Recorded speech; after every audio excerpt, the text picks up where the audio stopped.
بسم اللہ الرحمن الرحیم۔ السلام علیکم محترم ناظرین۔ ایک یہودی کو نبی پاک صلی اللہ علیہ وسلم سے چند دینار قرض واپس لینا تھا۔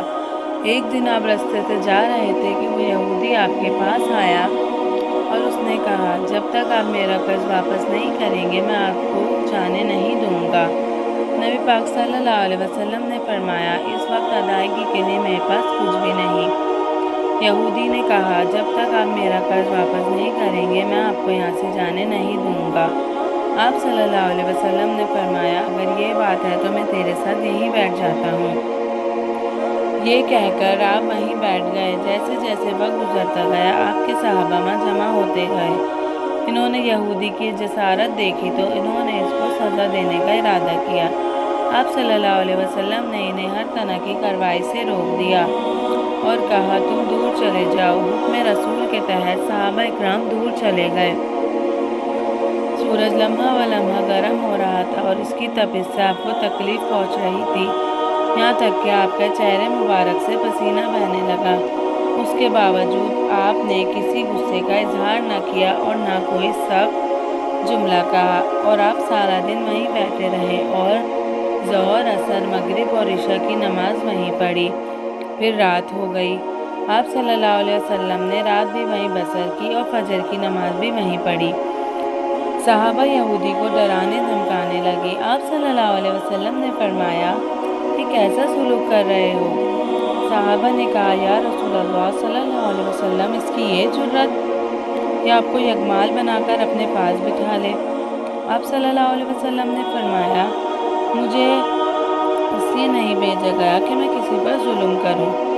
جب دن چڑھا یہودی نے کلمہ اسلام پڑھتے ہوئے کہا، لا الہ الا اللہ محمد رسول اللہ، میں اپنی دولت کا ایک حصہ رائے خدا میں دیتا ہوں۔ میں نے آپ کو اس لیے نہیں روکا تھا کہ میں آپ کی توہین کروں، اس ذریعے سے میں آپ کے پیمانۂ صبر کو آزمانا چاہتا تھا، کیونکہ تورات میں آپ کی یہ صفت پڑھی ہے، محمد بن عبداللہ مکہ میں پیدا ہوگا اور طیبہ کی طرف ہجرت کرے گا۔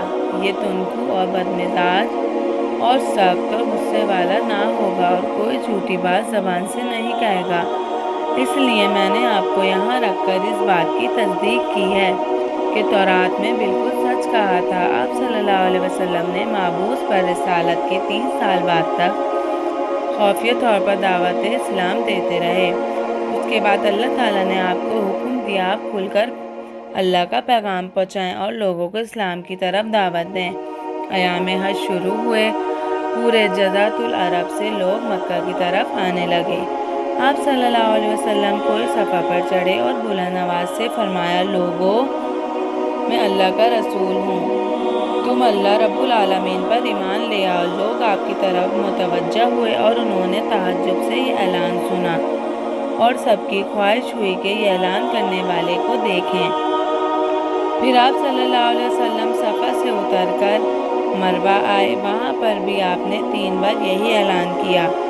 جب ابو جہل نے آپ صلی اللہ علیہ وسلم کا یہ اعلان سنا تو اسے سخت غصہ آیا۔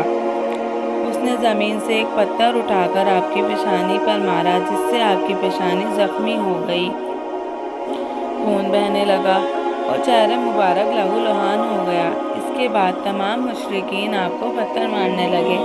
نبی پاک صلی اللہ علیہ وسلم مجبور ہو کر کعبہ ابو قابس پر چڑھے اور ایک چٹان کے پیچھے جا کر چھپ گئے۔ مشرکین نے بھی آپ کا تعاقب کیا، آپ انہیں کہیں دکھائی نہ دیے۔ ناکام ہو کر انہیں واپس جانا پڑا۔ اس عرصہ میں ایک شخص نے حضرت علی کو واقعے کی اطلاع دی اور کہا کہ میرا خیال ہے کہ محمد صلی اللہ علیہ وسلم مارے جا چکے ہیں، نعوذ باللہ۔ یہ سن کر حضرت علی کو شدید دکھ ہوا اور آپ ام المومنین خدیجۃ الکبریٰ کے پاس آئے اور کہا کہ میں نے سنا ہے کہ مشرکین نے رسول صلی اللہ علیہ وسلم پر سنگ باری کی ہے اور بعض لوگ کا یہ گمان ہے کہ نبی صلی اللہ علیہ وسلم شہید ہو گئے ہیں۔ آپ روٹی پانی اٹھائیں اور میرے ساتھ چلیں، ممکن ہے ہمیں ان کا نشان مل جائے گا۔ آپ وادی پر نظر رکھیں اور میں پہاڑ کے دامن میں نبی صلی اللہ علیہ وسلم کو تلاش کرتا ہوں۔ آپ روتے ہوئے آگے بڑھے اور آپ کہہ رہے تھے، یا رسول اللہ، ہمیں جواب دیں، آپ کہاں ہیں؟ میری روح آپ پر قربان۔ آپ کس وادی میں بھوکے پیاسے ہیں؟ آپ نے مجھے اپنے ساتھ کیوں نہ لیا تھا؟ حضرت ختیجہ رو رو کر فریاد کر رہی تھی، کوئی ہے جو نبی کی مجھے خبر دے، یا کسی نے انہیں دیکھا ہے جو ان کے بارے میں مجھے بتائے۔ اس وقت جبریل امی آپ صلی اللہ علیہ وسلم پر نازل ہوئے۔ ان کے پیچھے ملائکہ کی بہت سی صفیں تھیں۔ آپ صلی اللہ علیہ وسلم سے کہا، خدا نے ہمیں آپ کے فرمان کے لیے بھیجا ہے، اگر چاہیں تو ہم اس قوم کو تباہ کر دیں اور ان کا دنیا میں نام و نشان نہ ہوگا۔ آپ صلی اللہ علیہ وسلم نے فرمایا، میں رحمت بنا کر بھیجا گیا ہوں، میں عذاب و انتقام کا حامی نہیں ہوں۔ یا اللہ میری قوم کو معاف کر دے، وہ مجھے جانتے نہیں ہیں۔ جبریل علیہ السلام نے آپ صلی اللہ علیہ وسلم سے کہا، ختیجہ آپ کو تلاش کر رہی ہیں۔ ختیجہ کے رونے نے آسمان کے فرشتوں کو رلا دیا ہے۔ آپ انہیں جواب دیں، خدا کی طرف سے اور ہماری طرف سے انہیں سلام پہنچائیں اور انہیں جنت کی بشارت دیں۔ آپ صلی اللہ علیہ وسلم نے ختیجہ اور علی کو صدا دی اور انہیں اپنے پاس بلایا۔ دونوں آپ کی خدمت میں حاضر ہوئے۔ انہوں نے آپ کی پیشانی پر پٹی باندھی اور گھر لے آئے۔ جب مشرکین کو معلوم ہوا کہ نبی پاک صلی اللہ علیہ وسلم اپنے گھر آ چکے ہیں تو انہوں نے گھر کا پتہ لگا لیا اور سنگ باری شروع کر دی۔ حضرت علی اور ختیجہ آپ کا دفاع کرنے لگے۔ جب سنگ باری میں معمولی سا وقفہ ہوا، حضرت ختیجہ گھر سے نکلی اور انہوں نے چیخ کر کہا، فرزندان قریش، کیا تم لوگوں میں حیا ختم ہو گئی ہے؟ تم اپنے قبلے کی محترم خاتون کے گھر پر سنگ باری کر رہے ہو۔ اگر تمہیں خدا کا خوف نہیں ہے تو لوگوں کو اپنے اوپر ہنسنے کا موقع نہ دو اور اپنے لیے ضلالت کا سامان نہ خریدو۔